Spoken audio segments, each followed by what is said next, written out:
Ignition switch is on. Starting port outer now.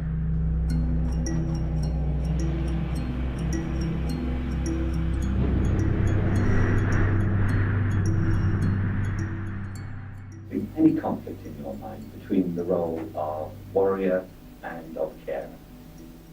I can't see the conflict. I know that people do see a conflict.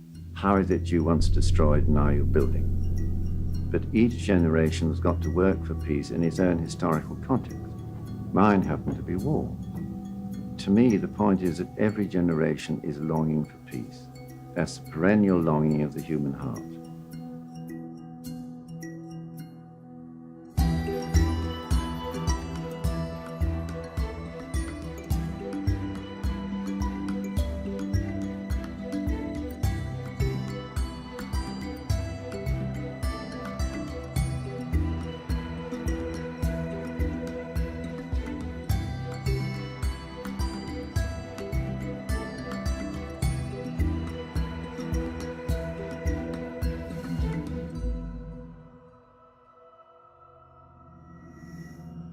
In some sense, sorry, is then that you were a reluctant warrior.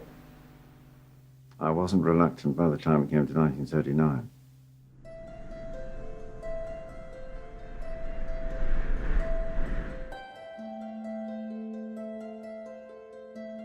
Geoffrey Leonard Cheshire was born in 1917.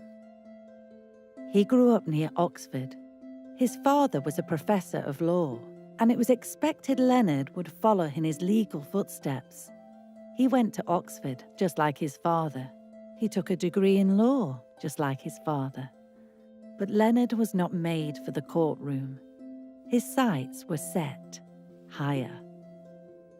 In 1936, Leonard joined the University Air Squadron. He learned how to fly. The skies over Europe were darkening, however. Soon, Leonard's new skills would face the greatest test imaginable. The undisciplined university student became one of Britain's best pilots.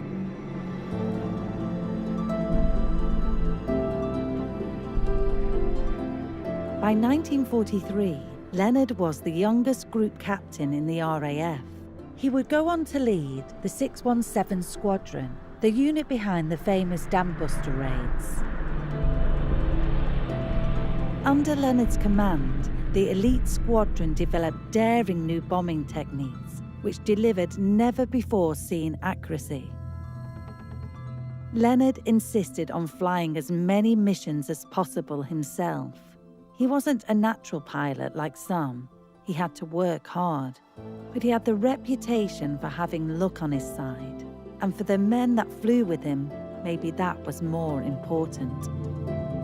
I simply couldn't understand how you did it, because you were so low in all that far, and you seemed to know exactly what you were doing, and you told us exactly what to do. And it was an astonishing achievement of yours, that. How you ever survived it, of course, I don't know. You sounded as though you were sitting in an armchair, just chatting over what was to be done. Very precise, very calm. Well, of course, I felt safer. It looked dangerous from the top. It was dangerous, Leonard. It's no good saying it looked dangerous. To survive, you have to be lucky, don't you? You do. And others were not.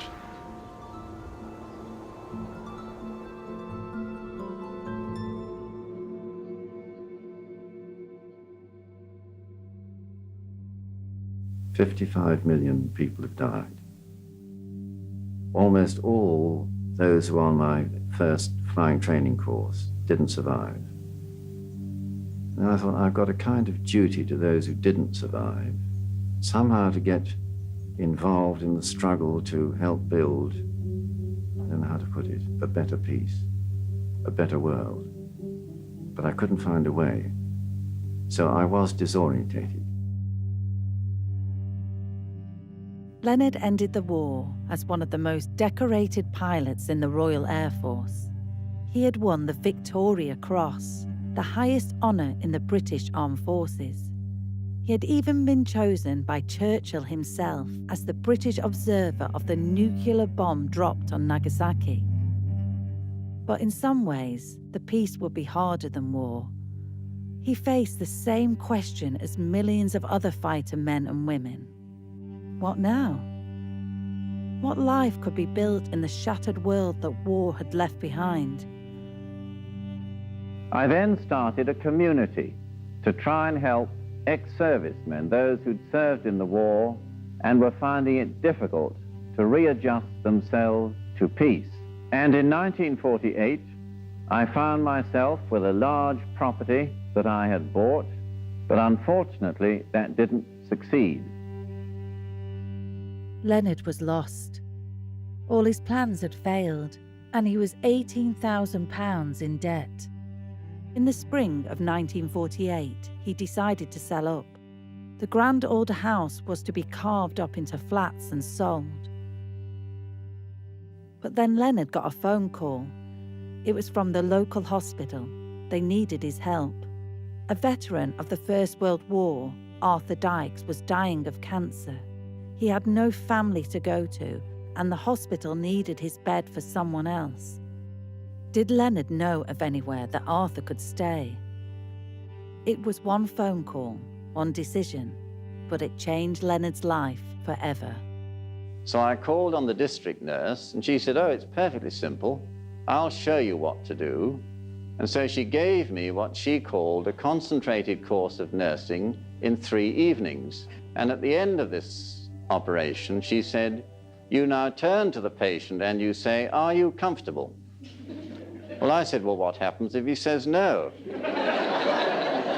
She said, "No patient would ever dare say that to a nurse."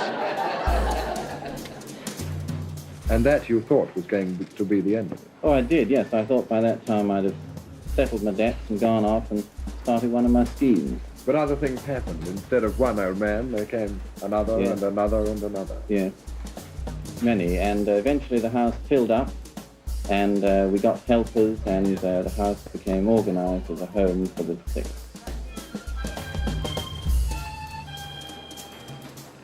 So there wasn't really a conscious decision. No, nothing was further from my thought than starting a home. But of course, with 24 disabled people in the house, you can imagine that we were in a, to put it mildly, a muddle, because I had no idea how to run a house. By the end of 1949, there were 28 permanent residents at Lee Court. The Leonard Cheshire charity was born.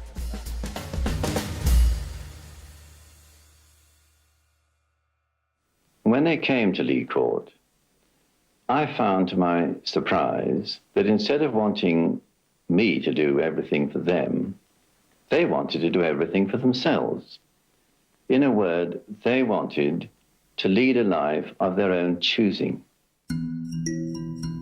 At the same time that Leonard's charity was taking its first steps, so was the National Health Service.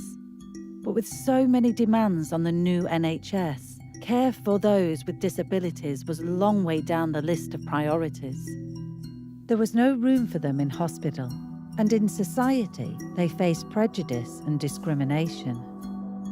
It was soon clear to Leonard that just one house wouldn't do. What he could offer at Lee Court was needed all over the country. What are you doing down that hole? We're trying to get that old house there habitable, actually trying to get some patients into it. In 1951, a second home, St. Teresa's, was established at an old RAF base in Cornwall, and Leonard had no plans to stop there. But he was so busy looking after others, he forgot about himself. And in August 1952, it all caught up with him. Leonard was diagnosed with tuberculosis. Leonard spent the next 2 years in a hospital bed.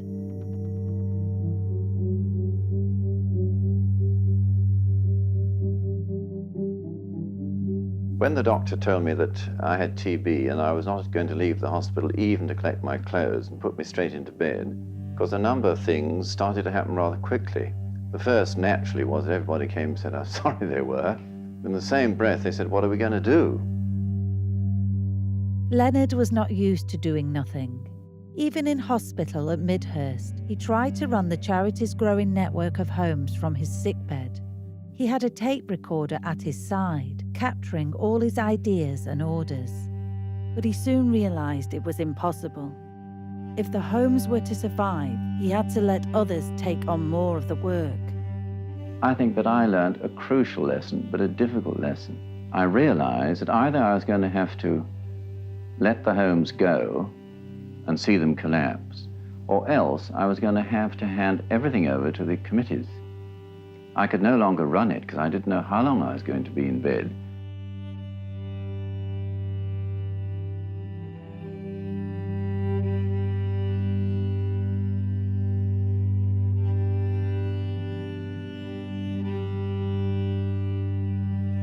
Leonard left hospital in November 1954. He would feel the effects of his illness for years to come, but those long months living on a ward had only made him more convinced of his purpose in life. He returned to his work. By 1955, 3 more homes had been established in the UK, and Leonard's ambitions for the charity were about to grow even greater. I was wrestling in my mind with the problem of India. Dare I accept this invitation? It was a tremendous step for me to take, although I look back on it with happiness now. I only had a total of £100 to take with me to India, and only one address out there. Leonard was joined on his journey east by his assistant, Margot Mason Gibb. We went off to India and started the first overseas Cheshire homes, camping out in tents and things in the jungle and getting huts built. You know, the snakes all around us and everything under the sun going wrong all the time. I think if I'd known what was coming, I probably would not have undertaken it. But I felt this great humanity amongst the Indian, and I found this extraordinary willingness, this remarkable ability to see the core of a problem. Once they saw the problem and a solution to it, they take it on. And I think I found this all over the world. The first Leonard Cheshire Home outside Britain was opened in Mumbai on Christmas Day, 1955. It was called Bethlehem House. Leonard fell in love with India and returned whenever he could. But there was another reason the country would always be dear to him. It was there in 1959 that he married Sue Ryder. They shared the dedication to helping others. Sue ran a charity herself, and their marriage was the beginning of a wonderful partnership in life and in work. One country sparks off another. It is growing 1 or 2 countries a year. Well, I hope they'll go on developing numerically where there's need. But more important, I just hope that we'll always be flexible, that we'll always be open to criticism and listen to it, and that we'll lead the way.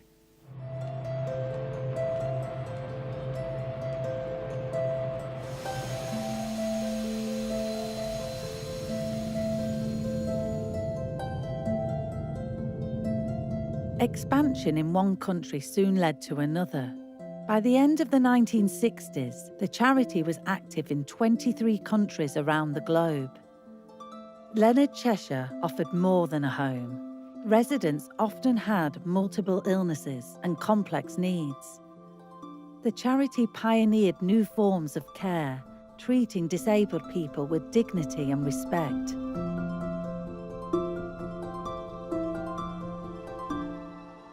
Despite everything he had achieved, Leonard was always a modest and private man.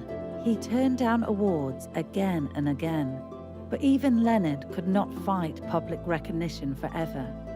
He was awarded the Order of Merit by the Queen herself, and in 1978 he was presented with the Harding Award.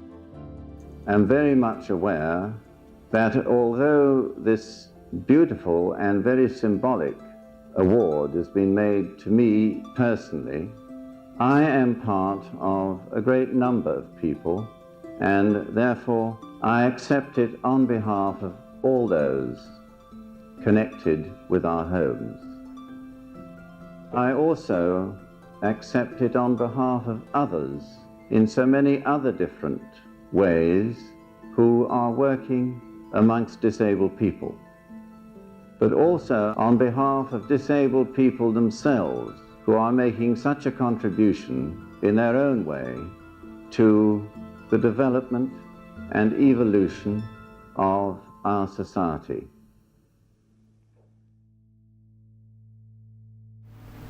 When are you going to retire? I can't retire.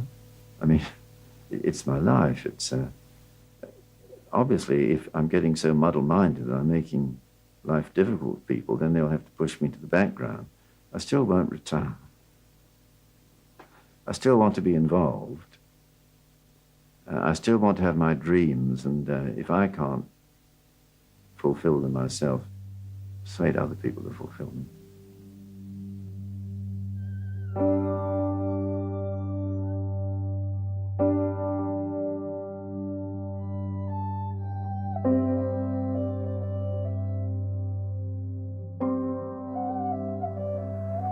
He was the most remarkable man of his generation in terms of giving an inspiration to people who met him. All types, he was not a ruler. He had this extraordinary gift. He always appeared quiet. He appeared quiet and all until you were with him. And then he accomplished quite extraordinary achievements, both in wartime and in peacetime. In 1991, Leonard received a peerage and became Baron Cheshire of Woodall Spa. Just a few months later, he was diagnosed with motor neuron disease. During the ensuing months, he went to some lengths to assure everyone that he did not mind being disabled. He felt that instead of being on the outside of the world of disability looking in, he was now one of those for whom he had spent the best part of his life serving. Mind you, he didn't put it quite like that. His version was much humbler. Leonard Cheshire died at home in Cavendish on the 31st of July 1992. He was 74. Tributes in Britain were led by the Prime Minister and the Queen, but Leonard touched lives far beyond his home. By the time of his death, his charity ran 270 homes, helping thousands of people in countries all over the world.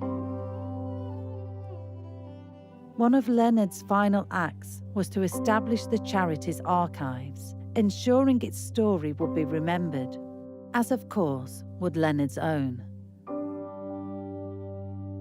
One of the most extraordinary men of an extraordinary generation, he gave a lifetime of service, first to his country and then to the world.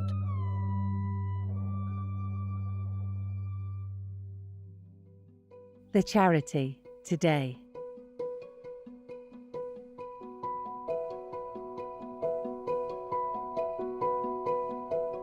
Today, the Leonard Cheshire Global Alliance is a network of more than 200 independent organisations. It supports over 75,000 individuals in the UK and around the world. Every day, it carries the inspirational memory of Leonard and his values on, his bravery, his humility, his kindness, and his belief that diversity creates a world of possibility. Well, they've changed my whole life. I was entirely pulled by the great example of the disabled and the privilege, really, of being with them. My travel throughout the world have enabled me to meet people, to know people I'd never have met otherwise, to learn new ideas. You realize your own ideas you thought were so good are not always so good. We need this involvement of the whole world, whatever nationality, whatever condition of the country. Each has got his own contribution to make, and a realization that the tiny little drop makes up the ocean.